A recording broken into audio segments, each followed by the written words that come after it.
Hello, beautiful, amazing, fantastic world, and you, wonderful, wonderful individual you. Today, I would like to speak about the tempo and speed as your inner being is moving is in direct relation to health, clarity, and inner insight. The quicker things go, the more difficult it is to truly regulate and perceive what we have within our own inner being, because we move from one thought and feeling association to another, and hence we are not fully able to take it in and to perceive it and to understand it. For the calmer and clearer and more dreamlike to a certain point you are, and conscious at the same time, the more in tune with the spiritual world you become. The delta, theta, alpha, beta, and gamma state is literally the speed of our inner world, our inner thoughts, and so on. So when we are in a delta, it is utterly still. It is only pure consciousness. It is no dream images popping up, nothing. In our theta state, dream images are very much clear, but at the same time we are in a state where we are not truly fully conscious. It is more because our consciousness, our awareness is emerging into these dream images and kind of quote unquote becoming them. The will within the dream image. You are the passenger within your own dreams. And then you have the alpha state, which is our meditative conscious state.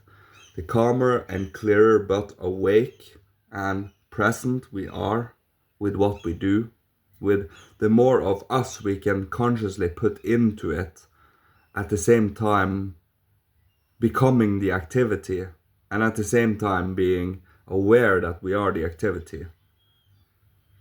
And we have the beta state, the normal everyday today consciousness, and we have our coffee state, as I call it, the gamma state, the concentrated, the strained state we are in, and also in many ways the most effective state when we want to have something done. Now all of these have their worth, values, and place in our life, because we are oscillating between all of these in many regards, although our delta state is more achieved when we are asleep at night. But when we are awake, alive, aware, within daytime consciousness, the calmer we are inwardly, the more capable we are of handling whatever outer reality has to show us. Being silent within us, listening, allowing in inspirations, allowing in images that is inspired by outer reality, and also having us as the I within our physical, etheric, and astral being,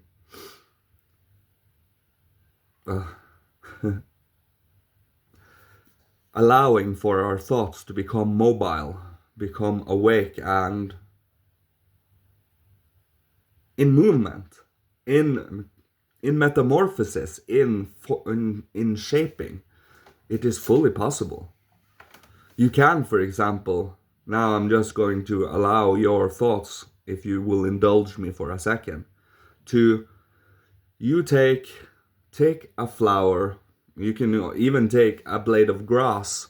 This blade of grass is a standstill imagination. You can shape this blade of grass to become every plant on this earth, because it has its archetype within the spiritual world. And since it is a standstill imagination, and we do not have to make it become mobile as in relation with the animals, we can metamorphose the thoughts and the blade of grass to any shape of plant that is on this planet. When it comes to animals, we have to include movement and the nervous system and the mobility of the animal by our own inner machine, not machine, by our own inner strengths and faculties. You see? It's even more difficult when we perceive a human being. For that is where direct inspiration and intuition comes from within, going outwards from the human being. Hence, you cannot always put certain, the reason why he did that is because of this and that out there happening. That is not always the case. Not always. Although we can wish to force that to be reality, it is still not. We have moral and imaginative and artistic freedom, as we have to always remember. We can choose to be kind to people despite having our scars, our traumas, our pains. We can choose a lot of these moral inclinations and inner compass of dignity, human dignity. This is something we cultivate every day, all day, because, well, we kind of should make it cool again. Make it so that every individual can understand that they can cultivate the noble traits, the uplifting traits, the traits of warmth, compassion, understanding, forgiveness, depth, softness. And it makes life much easier because you are not being a bulldozer and just driving through whatever obstacle. It truly, nothing else. We kind of become like jelly or whatever type of amorphous mass we need to be as to just more or less effortlessly push ourselves through the cracks of that wall, of that obstacle, or even go around it, over it. It depends. Sometimes we even chip through the wall. As we say, based on the situation, now I'm using symbolism here, of course, but based on different situations, we do different methods, different techniques, different state of being, and also our attitude towards this is highly important. The more calm and clear our inner world is, the more the blood flows through our being, the more deeply and healthily we do breathe. And also our thoughts become very much transparent to us, and we are allowing in what thoughts should be there. Should they be something uplifting, something that paints and allows for the beauty to come in, and also being aware of whatever infiltrations of the ugly spirits wants to have in there, and become aware to these too, so that we might readjust and move a little differently, as to not repeat certain ugly traits we might have done in the past. It all about is readjusting. It's all about the willingness to change, the willingness to become a better human over a longer period of time. And we all have our different tempos and speeds as to do this. We all have our different karma, and we have the different amounts of karma we do pay for every lifetime.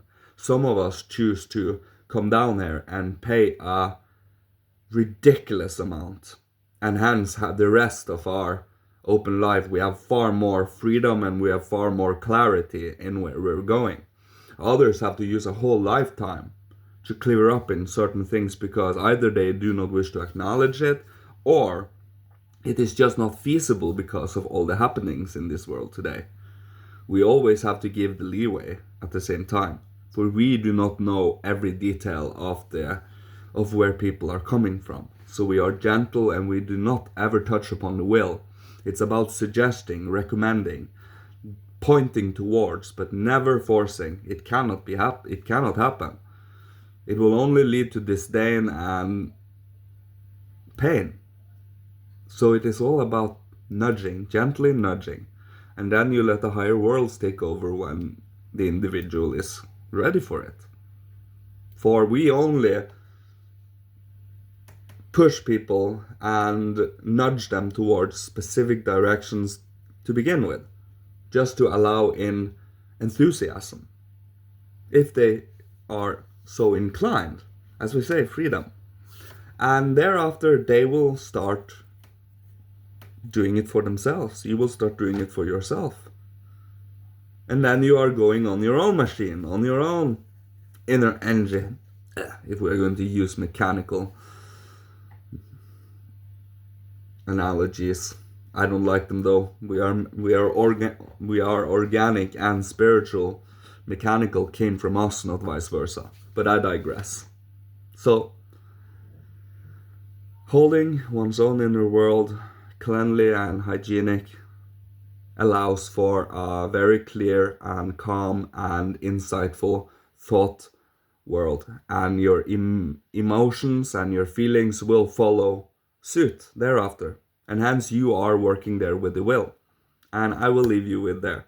You work with your will indirectly, obviously, but that is what I will leave you with today. May Father, Holy Spirit, Christ, Micah, ancient masters of all, ancestors from every incarnation, bless, protect, guide, and bless you. And may you be provided for with all that you need to survive, live, thrive, being creative, inspirational, and healing to the world, so others can choose to follow when time is right. Thank you so much for listening to me. Love you. See you. Goodbye.